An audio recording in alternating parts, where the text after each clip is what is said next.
কাবা ঘরের 4টা কর্নারের একটা কর্নারে একটা ব্ল্যাক স্টোন আছে, ব্ল্যাক স্টোন, আল হাজার আল আসওয়াদ, কালো পাথর। এটাতে কিস করা সুন্নাত, চুমু দেয়া সুন্নাত। এটা জান্নাতের পাথর। নূহ আলাইহিস সালামের বন্যার সময় পাথরটা হারিয়ে যায়, পরে এটাকে জাবালে আবু কুবাইস থেকে এনে আবার সেট করা হয়। এখান থেকে তাওয়াফ শুরু করতে হয়। কিয়ামতের দিন আল্লাহ তাআলা এই হাজারে আসওয়াদ পাথরটাকে একটা মুখ দিবেন, দুইটা চোখ দিবেন। কারা কারা এটার মধ্যে চুমু দিছিল, কিয়ামতের দিন এই পাথরটা আল্লাহর কাছে দাঁড়িয়ে সাক্ষী দিবে। এখান থেকে তাওয়াফ শুরু। ঘুরে আসবেন, 7টা রাউন্ড দেওয়ার পরে আপনার এক তাওয়াফ হবে। এই যে বিশ্বনবী বললেন খুযু আন্নী মানাসিকাকুম, আমার কাছ থেকে হজের নিয়মাবলী শিখে নাও। আপনি না পড়লে শিখতে পারবেন? এজন্য কোরআনের স্লোগান হচ্ছে পড়ো, পড়তে পড়তে মরো। বলেন পড়ো, পড়তে পড়তে।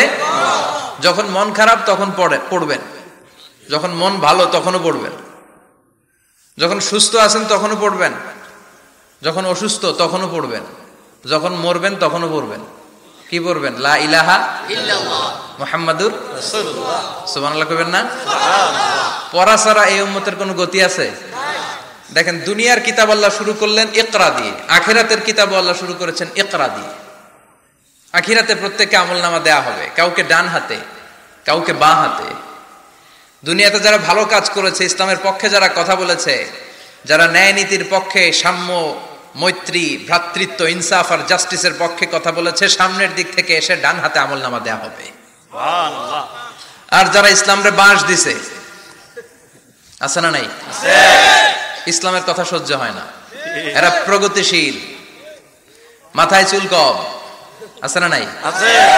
জাতি আর সমাজ নিয়ে ভাবতে ভাবতে নিজের ভাবনাটাই হারিয়ে ফেলেছে। নাস্তিক, নাস্তিক আছে না নাই? ইসলাম বিরোধী আছে না নাই? কোরআন সহ্য হয় না, ইসলাম সহ্য হয় না, কোরআনের সুমধুর বাণী ভাল লাগে না, আজান ভাল লাগে না, দেশের সবাইরে নাস্তিক বানায় দিতে চায়, এরকম ডাকাইত আছে না নাই? এদেরও কি ডান হাতে আমলনামা? কোন হাতে? বাঁ হাতে। পেছন থেকে এসে বাঁ হাতে দেয়া হবে। দিয়ে আল্লাহ সবাইরে বলবে, দুনিয়াতে একটা কিতাব দিছিলাম, এই কিতাবটা শুরু করেছিলাম ইকরা, ইকরা শব্দ দিয়ে। আজকেও তোদের কিতাব আমি শুরু করব ইকরা দিয়ে। আল্লাহ বলবেন ইকরা কিতাবাকা কাফা বিনাফসিকাল ইয়াউমা আলাইকা হাসিবা। রিড ইউর বুক, তুমি তোমার বই পড়ো, আমলনামা পড়ো, কি কি করেছো নিজেই দেখে নাও। কোথায় কোথায় ইসলামরে বাস দিছো, কোথায় কোথায় 31st নাইটে মেয়েদের ওন্না ধরে টান দিছো, কোথায় কোথায় খাদ্যে ভেজাল দিয়েছো, মাছে ফরমালিন দিয়েছো, ওজনে কম দিয়েছো, নিজের মতের সাথে মিলে নাই, মায়ের মতো একজন নারীকে ধর্ষণ করেছো। প্রতিটা বিষয়ের ইঞ্চি ইঞ্চি, পাই টু পাই হিসাব হবে। জাররা জাররা, জাররা জাররা। টিনের ঘরে শীতের রাতে টিনের চালে যে ছিদ্র থাকে না, দেখবেন এই ছিদ্র দিয়ে সূর্যের একটা চিকন আলো নেমে আসে। তো ওই আলোর কাছে গেলে দেখবেন হালকা হালকা ছোট ছোট ধুলাবালির কণা দেখা যায়। দেখে নাই মনে হয়? বুঝতেছে না মনে হয়? দেখা যায় না? টিনের চালের ছিদ্র দিয়ে সরু একটা আলো, ওই আলোর সামনে গেলে ছোট ছোট ধুলা দেখা যায়। ঘরের কোথাও ধুলা নাই, কিন্তু ওই জায়গায় ধুলা আছে না নাই? এই ধুলাটারে আরবিতে বলে জাররা। কি বলে? জাররা জাররা। এই জাররা জাররা পরিমাণ হিসাব নেওয়া হবে। যতটুকু করেছেন ভালো, প্রতিদান পাবেন। আর যতটুকু ইসলামের ক্ষতি করেছেন, ঠিক ততটুকু আপনার কাছ থেকেও দেখিয়ে দেওয়া হবে। চিৎকার করে বলেন ঠিক কিনা? সেদিন হবে ফাইনাল খেলা। কি খেলা? আমরা সেই ফাইনাল খেলার অপেক্ষায়। ইনশাআল্লাহ পড়েন, ইনশাআল্লাহ। এজন্য সব সময় কোরআনের পক্ষে থাকতে হবে। এই স্লোগানটা যেন আমাদের মনে থাকে যে কোরআনের প্রথম কর্মসূচি হচ্ছে পড়ো, পড়তে পড়তে। আবার কোরআনের প্রথম কর্মসূচি কি? পড়ো, পড়তে পড়তে মরো। মরো। খেয়াল থাকবে? জি। আল্লাহ তৌফিক দাও, আমিন। আরো জোরে পড়েন আমিন। রাজা মেহার আদর্শ এতিমখানা হাফিজিয়া মাদ্রাসা প্রাঙ্গণের আজকের প্রোগ্রাম। দেবিদ্দার থানা না? জি। দেবিদ্দার কই, আপনারা কই? হ্যাঁ, অনেক বড়, অনেক বড়। সভাপতি আলহাজ অ্যাডভোকেট মোহাম্মদ শফিকুল আলম সাহেব, প্রাক্তন সভাপতি জেলা আইনজীবী সমিতি, আপনি। আল্লাহ কবুল করুন। প্রধান অতিথি আলহাজ মোহাম্মদ মোস্তফা হোসেন সরকার, নির্বাহী পরিচালক ইসলামিক এইড বাংলাদেশের সাধারণ সম্পাদক বাংলাদেশ সিনিয়র সিটিজেন সোসাইটি আসছে। ওয়ালাইকুম আসসালাম। চমৎকার, খুব আবেগঘন কথা বলেছিলেন। মুরব্বীরা আবেগঘন কথা বলতে পারে, কারণ মুরব্বীদের মধ্যে একটা মুন্সিয়ানা ভাব আছে। আমরা মুরব্বী শাস্তে চাইলে হবে? আমাদের হবে বজ্রকণ্ঠের আওয়াজ, চিল্লা এখন ঠিক কিনা? আমাদের এক একটা স্লোগান আর তাকবীরের আওয়াজ আকাশ বাতাস চন্দ্র সূর্য ভেদ করে আল্লাহর আরশে যে ধাক্কা লেগে যায়। কথা কয় না? আমাকে রেখেছেন প্রধান বক্তা। আমার আগে কথা বলেছে মাওলানা বেলাল হোসেন হেলালি, সুমধুর কণ্ঠে কথা বলে। নিশ্চয়ই আপনারা কোরআন থেকে অনেক কথা শুনেছেন। সম্মানিত ভাইরা, আমাদের বর্তমান পৃথিবীর অবস্থা হচ্ছে এই, আমরা খুব ব্যস্ত। সবাই ব্যস্ত না? সময় নাই আমাদের, অনেক ব্যস্ত। আমরা যে পৃথিবী থেকে চলে যাব এটা ভাববারও সময় নাই, আল্লাহর সময় দেওয়ার সময়টাও নাই। আমাদের স্পিরিচুয়ালিটি, আমাদের মোরালিটি, আমাদের ethical level is going down. আমাদের আধ্যাত্মিকতা, নৈতিকতা, আল্লাহর প্রতি আস্থা এবং অগাধ বিশ্বাস দিন দিন যাচ্ছে নিচের দিকে। তার বিপরীতে আমাদের গ্রিড, আমাদের জেলাসি, আমাদের অ্যারোগেন্স, আমাদের এগো is going up, it's increasing day after day. আমাদের অহংকার, আমাদের দুনিয়ার লোভ, আমাদের দাপট দেখানোর মেন্টালিটি, এগুলো দিন দিন উপরের দিকে যাচ্ছে। এই তাফসির মাহফিলগুলো অ্যারেঞ্জ করার মূল উদ্দেশ্য হচ্ছে এই সিকোয়েন্সটাকে ঘুরিয়ে দেয়া, অর্থাৎ আমাদের আধ্যাত্মিকতা যেন বাড়ে, কোরআনের টাচে এসে আমরা যেন আল্লাহওয়ালা হতে পারি। কথা বলেন? আমরা আল্লাহওয়ালা হতে এসেছি আজকে। কি হতে? সবাই বলেন আল্লাহওয়ালা। আল্লাহ তুমি আল্লাহওয়ালা হিসেবে কবুল করো, আমিন। আজকের মাহফিলটারে আমাদের নাজাতের ওসিলা বানাও, আমিন। এই মাহফিলের ওসিলায় আশেপাশে যত কবরস্থান আছে মুর্দেগানদের তুমি মাফ করো, আমিন। কবরগুলো জান্নাতের টুকরা বানাও, আমিন। আসুন আমরা অফিশিয়ালি আল্লাহকে একটা থ্যাঙ্কস দেই, ধন্যবাদ দেই যে আল্লাহ তাআলা আমাদেরকে আজকে এরকম চমৎকার পরিবেশে আসার বসার তৌফিক এনায়েত করলেন। আমরা পড়ে নিচ্ছি কালিমাতুশ শুকর, আলহামদুলিল্লাহ। আলহামদুলিল্লাহ। সবাই পড়েন রব্বানা লাকাল হামদ, রব্বানা লাকাল হামদ, হামদান কাসীরান, হামদান কাসীরান, তাইয়িবান, তাইয়িবান, মুবারাকান ফীহি, মুবারাকান ফীহি, ইয়া রাব্বি, ইয়া রাব্বি, লাকাল হামদু, লাকাল হামদু, কামা ইয়ানবাগি, কামা ইয়ানবাগি, লিজালালি ওয়াজহিকা, লিজালালি ওয়াজহিকা, ওয়া আযীমি সুলতানিকা, ওয়া আযীমি সুলতানিকা, লাকাল হামদু বিল ঈমান, লাকাল হামদু বিল ঈমান, লাকাল হামদু বিল ইসলাম, লাকাল হামদু বিল ইসলাম, লাকাল হামদু বিল কুরআন, লাকাল হামদু বিল কুরআন। আজকের মাহফিলে এসে খুশি না বেজার? খুশি। কম না বেশি? বেশি। সবাই খুশি? খুশি। তাকবীর পড়েন, আল্লাহর একটা ডাক দেন, বলেন ইয়া আল্লাহ। অফিশিয়ালি আমরা এটা দিলাম। গোটা বিশ্বে এখন হাফেজে কোরআনের সংখ্যা 1 কোটি ছাড়িয়ে যাচ্ছে। 1 কোটিরও বেশি হাফেজে কোরআনের সংখ্যা। এবং এই কোরআনটা পড়া, এই কোরআনটা বুঝা, এই কোরআনটাকে হেফজ করে সিনায় রাখাকে সহজ করে দিয়েছে কে? আল্লাহ। ওয়ালাকাদ ইয়াসসারনাল কুরআনা লিযিকর ফাহাল মিন মুদ্দাকির। I have made this holy Quran very easier for you to read, to understand and to memorize in your heart. কোরআন তুমি পড়তে চাও, সহজ। সহজ না কঠিন? সহজ। কোরআন বুঝতে চাও, সহজ না কঠিন? সহজ। কোরআন হেফজ করে হাফেজদের কাতারে নাম লেখাতে চাও, সহজ না কঠিন? সহজ। কঠিন হইলে এই ছেলেগুলো পারতো? না। কথা বলেন? না, পারতো না। এজন্য কোরআনের সাথে সম্পৃক্ততা বাড়াতে হবে। Quran is not for your bookshelf, Quran is for your self. Quran এসেছে আপনাকে আলোকিত করতে, কিন্তু আমরা কোরআনটাকে শুধু বুক সেলফের মধ্যে সীমাবদ্ধ করে রেখেছি।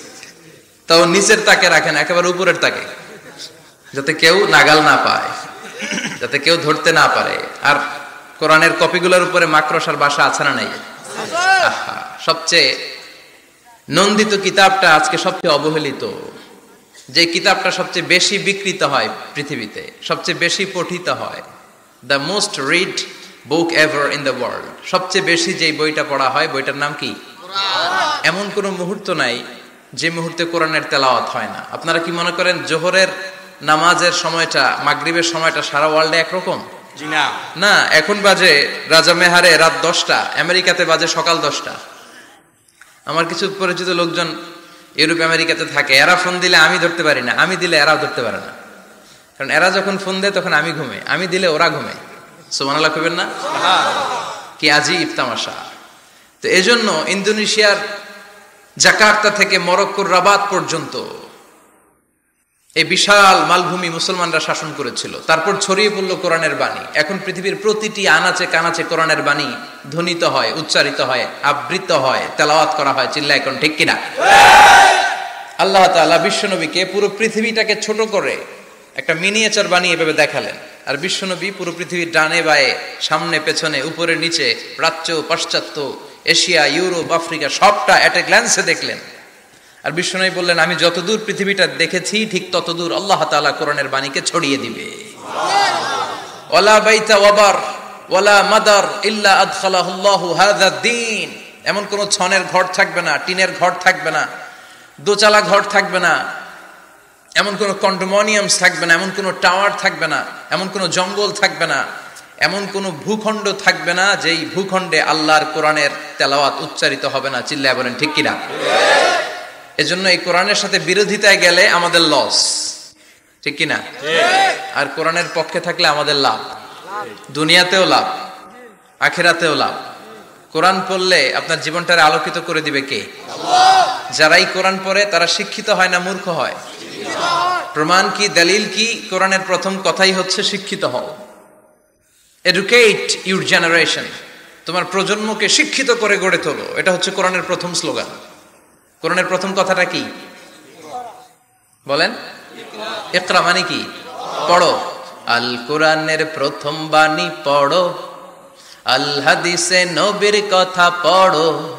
আল কোরআনের প্রথম বাণী পড়ো, আল হাদিসে নবীর কথা পড়ো। পড়ে পড়ে শেখো, শিখে শিখে তুমি তোমার নিজের জীবন গড়ো। পড়েন আল্লাহু আকবার। কোরআনের প্রথম স্লোগান, প্রথম কর্মসূচি হচ্ছে এডুকেট ইউর জেনারেশন, তোমার প্রজন্মকে শিক্ষিত করে তোলো। কারণ পড়লেই সব জানতে পারবেন। আল্লাহ চাইলে বলতে পারতেন কোরআনের প্রথম শব্দ সল্লি, অফার সালাহ, সালাত পড়ো, বলছেন? বলেন নাই। আল্লাহ বলেন নাই যে হিজাব করো, আল্লাহ বলেন নাই যে জিকির করো, আল্লাহ বলেন নাই যে যাকাত দাও। আল্লাহ প্রথমে বললেন কি? কথা বলেন, সবাই বলেন ইকরা। ইকরা, read in the name of your lord who has created. পড়ো তোমার প্রভুর নামে যিনি তোমাকে সৃষ্টি করেছেন। কারণ পড়লেই সব জানতে পারবেন, পড়লেই জানতে পারবেন বিশ্বনবী কেমন করে সালাত আদায় করেছেন, ঠিক কিনা? নো রাশিং ইন সালাহ। বিশ্বনবী শিখিয়েছেন সালাতে তাড়াহুড়ো নাই, ধীরস্থির ভাবে পড়ো। তো এটা যদি আপনি পড়াশোনা না করেন জানতে পারবেন? বিশ্বনবী কেমন করে সিয়াম অফার করেছেন, জাকাত কেমন করে দিয়েছেন। জাকাত will be taken from the richer section of the society and it will be distributed to the poorer people of the society. ধনীদের থেকে নিয়ে গরিবদের দিয়ে দাও। রাস্তার এক পাশে গাছতলা আর এক পাশে পাঁচতলা, এটা ইসলাম সহ্য করে না। জোরে কোন ঠিক কিনা? তো আপনি যদি না পড়েন জানতে পারবেন? হিজাব করতে হবে। A woman should cover her whole body except his hand and his face. তার চেহারা আর হাত ছাড়া সবটা ঢেকে রাখতে হবে। উত্তম হচ্ছে চেহারাও ঢেকে রাখা, কারণ চেহারা হচ্ছে সৌন্দর্যের রাজধানী, ক্যাপিটাল অফ দ্য বিউটি, ঠিক কিনা? চেহারা দেখলেই বোঝা যায় একটা নারী কতটা সুন্দর। তার সৌন্দর্য, তার বিউটি, তার চেহারার সবকিছু একটা গ্ল্যান্সে দেখলেই বোঝা যায়। তো এই জন্য আপনি যদি না পড়েন আপনি জানতে পারবেন না যে আপনার মেয়েকে কিভাবে আপনি শালীন পোশাকে বড় করবেন। বিশ্বনবী বলেছেন, খুযু আন্নি মানাসিকাকুম, আমার থেকে হজের নিয়মগুলো জেনে নাও। রুকনুল হাজারিল আসওয়াদ, I consider this program as a class মনে করি। I consider this tafsir as a class. তো উত্তর করতে হবে। টিচার প্রশ্ন করলে কি করতে হয়? উত্তর করলে আমরা কিছু শিখে যেতে পারবো। ইমানের একটা চেতনা লাগবে, ঘুমায় পড়লে হবে না। ঘুমায় থাকে যারা, ওই শ্রোতাদেরকে আমি বক্তব্য শোনাই না। আমি বক্তব্য শোনাই যারা জেগে থাকে, যাদের ইমান জ্বলে ওঠে, ঠিক কিনা? যে ইমান প্রয়োজনে জ্বলে ওঠে না, যে ইমান সত্য ন্যায়ের কথা বলে না, যে ইমান প্রয়োজনে জ্বলে ওঠে না, যে ইমান সত্য ন্যায়ের কথা বলে না, যে ইমান বাস্তবে নাই, যে ইমান অন্তরে নাই, মুখে শুধু ফাঁকা বলি, কি করে তারে বলো ইমানে বলি, কি করে তারে বলো ইমানে বলি, কি করে তারে বলো ইমানে বলি, ঠিক কিনা? যে ইমান দিন কায়েমের আন্দোলনের ধার ধারে না, যে ইমান পোশাকধারী কোরআন হাদিস তাও পড়ে না, যে ইমান খাজার নামে মাজার গড়ে ফুলুস কামায়। আছে আছে রাজা মেয়ারে নাই আছে? এগুলোর সাথে আমাদের কোনো সম্পর্ক না। কবরে পড়ে থাকা ব্যক্তির কাছে কিছু চাওয়া যাবে না, চাইতে হবে একজনের কাছে, তিনি কে? আল্লাহ।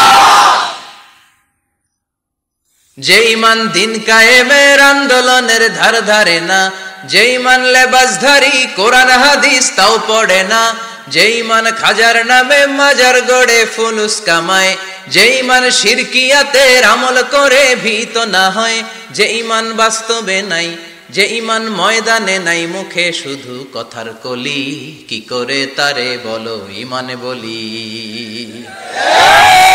কি করে তারে বলো ইমানে বলি, কি করে তারে বলো ইমানে বলি, ঠিক কিনা? এজন্য মুমিন জ্বলে উঠবে আপন শক্তিতে। এখন রবির এরা কয় জ্বলে উঠুন আপন শক্তিতে। আপন শক্তিতে জ্বলে উঠবে ইমানদারেরা ইমানের তেজে। চিল্লায় বলেন ঠিক কিনা? সূরার নাম সবাই বলেন আরো জোরে, সূরাতুল জুমআ। এটা মাদানী সূরা। কি সূরা? মাদানী সূরা। বিশ্বনবীর লাইফের দুইটা ইনিংস, একটা মাক্কি ইনিংস আর একটা মাদানী ইনিংস। মাক্কি ইনিংস 13 বছর। কয় বছর? মাদানী ইনিংস 10 বছর। কয় বছর মনে থাকবে? এটা বিশ্বনবীর সেকেন্ড ইনিংসে নাজিল হয়েছে। সুবহানাল্লাহ কইবেন না? সুবহানাল্লাহ। মাদানী ইনিংসে নাজিল হয়েছে এই সূরা, মাক্কি ইনিংসে নয়। বিশ্বনবীর মাক্কি জীবন আর মাদানী জীবনের কিছু পার্থক্য আছে। মাক্কি জীবনে বিশ্বনবী খুব নীরব ছিলেন, চুপিসারে তাওহীদের কথা বলতেন। মাক্কি জীবনে বিশ্বনবী সবচেয়ে বেশি ফোকাস দিয়েছেন তাওহীদের প্রতি। কিসের প্রতি? তাওহীদেরই মুর্শিদ আমার মুহাম্মাদের নাম বলো, মুহাম্মাদের নাম, আল্লাহর নাম জপলে বুঝতে পারি আল্লাহরই কালাম বলো, মুহাম্মাদের নাম। ওই নামেরই রশি ধরে যাই আল্লাহর পথে, ওই নামেরই ভেলায় চড়ে ভাসি নূরের স্রোতে, ওই নামের বাতি জেলে দেখি আরশের মুকাম বলো, মুহাম্মাদের নাম। তাওহীদেরই মুর্শিদ আমার মুহাম্মাদের নাম বলো, মুহাম্মাদের নাম। পড়েন আল্লাহু আকবার। মাক্কি ইনিংসের কর্মসূচি ছিল তাওহীদ, ছিল রিসালাত, ছিল আখিরাত। এগুলোর কথা বিশ্বনবী বুঝিয়েছেন। আর মাদানী ইনিংসে বিশ্বনবী সশস্ত্র সংগ্রাম করেছেন। ইসলাম শান্তিপূর্ণ ঠিক আছে, কিন্তু ইসলামের পিঠ যখন দেয়ালে লেগে যায় তখন ইসলামেরও সামনে বাড়ানোর দরকার আছে না নাই? যে ঈমান প্রয়োজনে জ্বলে ওঠে না, জ্বলে উঠেছিলেন বিশ্বনবী আপন শক্তিতে, ঠিক কি না? তো এটা মাদানী ইনিংসের সূরা, এটা মাক্কি জীবনের সূরা নয়। আমার এই আঙ্গুলের সাথে এই আঙ্গুলের ছাপের কোনো মিল নাই। আয়াহসাবুল ইনসানু আল্লান নাজমা ইযামা বালা কাদিরিনা আলা আন নুসাউবিয়া বানানা। আল্লাহ বলেন, গোলাম তুমি মনে করেছো তোমার হাড্ডি গুড্ডি পচে যাবে, তোমাকে আমি একত্রিত করে আবার বানাতে পারবো না? বানানো তো অনেক দূরের কথা, আমি যে তোমার আঙ্গুলের ছাপগুলো সংরক্ষণ করে রেখেছি। চিল্লায় পড়েন আল্লাহু আকবার। 1880 সালে স্যার ফ্রান্সিস গাল্টন নামে একজন বিজ্ঞানী, তিনি আবিষ্কার করেছেন যে আমাদের আঙ্গুলের ছাপগুলো আলাদা, ফিঙ্গারপ্রিন্ট আলাদা। এই 10টা আঙ্গুলের একটার সাথে আরেকটার কোনো মিল নাই। এই পৃথিবীতে যদি 600 কোটি মানুষ হয় তাহলে 6000 কোটি আঙ্গুল, একটা আঙ্গুলের সাথে আরেকটা আঙ্গুলের ছাপের মিল আছে? যারা সিগনেচার দিতে পারে না এরা কি দেয়? টিপসই দেয়। সুবহানাল্লাহ। সুবহানাল্লাহ। কি ম্যাজিক আল্লাহ আঙ্গুলে রেখে দিয়েছে, একটা আঙ্গুলের ছাপের সাথে আরেকটা আঙ্গুলের ছাপের মিল নাই। এখন এই বায়োমেট্রিক অথেন্টিকেশনের জন্য অনেক জায়গায় দিতে হয়। ইমিগ্রেশন পাস করবেন, গিভ ইউর ফিঙ্গারপ্রিন্ট। ভিসা করবেন, Schengen visa, European visa, provide your fingerprint first. Canadian এম্বাসিতে গিয়েছিলাম, সব আঙ্গুলের আলাদা আলাদা ফিঙ্গারপ্রিন্ট রেখেছে। এখন এটা অথেন্টিকেশনের জন্য সিকিউরিটি পারপাস খুব গুরুত্বপূর্ণ, কিন্তু 1500 বছর আগে, 1880 মানে কি 200 বছর তো না, 200 বছর আগে বিজ্ঞানীরা আবিষ্কার করলো। 1500 বছর আগে সূরাতুল কিয়ামার ভিতরে ফিঙ্গারপ্রিন্টের কথা বলেছে কে? আল্লাহ। আর পায়ের টারে বলে ফুটপ্রিন্ট। এটা প্রাণীদের ক্ষেত্রে প্রযোজ্য, কারণ প্রাণীদের আঙ্গুল নাই, আছে? ওদের আছে পা। বাঘের কয় পা? কথা কয় না, 4 পা। বাঘের হাত কয়টা? হাত নাই, ওদের পা। ফলে ওদের ফুটপ্রিন্ট লাগে। সুন্দরবনে কয়টা বাঘ আছে এটার একটা হিসাব আছে। কি করে বলে, কেমন করে হিসাব করে? বাঘের কাছে যে গুনে, চেহারা তো একরকম, একটারে 3 বার গণে। কথা কন, কিভাবে গণে তাহলে? বাঘসুমারি হয় কিভাবে? ফুটপ্রিন্ট, পায়ের ছাপ। একটা বাঘের পায়ের ছাপের সাথে আরেকটা বাঘের পায়ের ছাপের কোনো মিল নাই। আবার কাবা ঘরের পাশে একটা ছোট্ট জায়গা আছে, এই জায়গার মধ্যে রব্বুল আলামিন সব নবীদের পিতা সাইয়েদনা ইব্রাহিম আলাইহিস সালামের ফুটপ্রিন্ট রেখে দিয়েছেন। ওয়াত্তাখিযু মিম মাকামি ইব্রাহিম মুসাল্লা, সাইয়েদনা ইব্রাহিমের দাঁড়ানোর জায়গায় তোমরা নামাজের জায়গা করে নাও। আল্লাহু আকবার। সাইয়েদনা ইব্রাহিম আলাইহিস সালামের পায়ের ছাপ আছে কিন্তু মাকাম ইব্রাহিম, আর সাইয়েদনা আদম আলাইহিস সালামের পায়ের ছাপ আছে অ্যাডামস পিকে, শ্রীলঙ্কার ওই পাহাড়ে। তো যেদিন আদম আলাইহিস সালামকে আল্লাহ ওখানে পাঠিয়ে দিয়েছিলেন, ওই দিনটা ছিল জুমার দিন। সুবহানাল্লাহ নাই? সুবহানাল্লাহ। সুবহানাল্লাহ বাড়িতে যাই বলেন, সুবহানাল্লাহ চিল্লায় পড়েন আল্লাহু আকবার। এরপরে সাইয়েদনা আদমকে পাঠানো হলো শ্রীলঙ্কায়, সাইয়্যিদাতুনা হাওয়া আলাইহিস সালামকে পাঠিয়ে দেয়া হলো সৌদি আরবের জেদ্দা শহরে। আরবিতে জেদ্দা বা জাদ্দা মানে দাদি, জেদ্দাতুন বা জাদ্দাতুন মানে কি? দাদি। হাওয়া আলাইহিস সালাম আমাদের সবার দাদি, ঠিক কিনা? ওনার নামে এই শহরের নাম। বছরের পর বছর সাইয়েদনা আদম আলাইহিস সালাম এবং হাওয়া আলাইহিস সালাম আল্লাহর কাছে ক্ষমা চাইলেন, আল্লাহ ভুল করে নিষিদ্ধ গাছের ফল খেয়েছি, তুমি মাফ করে দাও। আল্লাহ বললেন, আদম কয়েকটা কালিমা শিখিয়ে দেব, এই কালিমাগুলোর পরে আমার কাছে দোয়া করো, আমি কবুল করে নিব। আল্লাহু আকবার, আল্লাহু আকবার।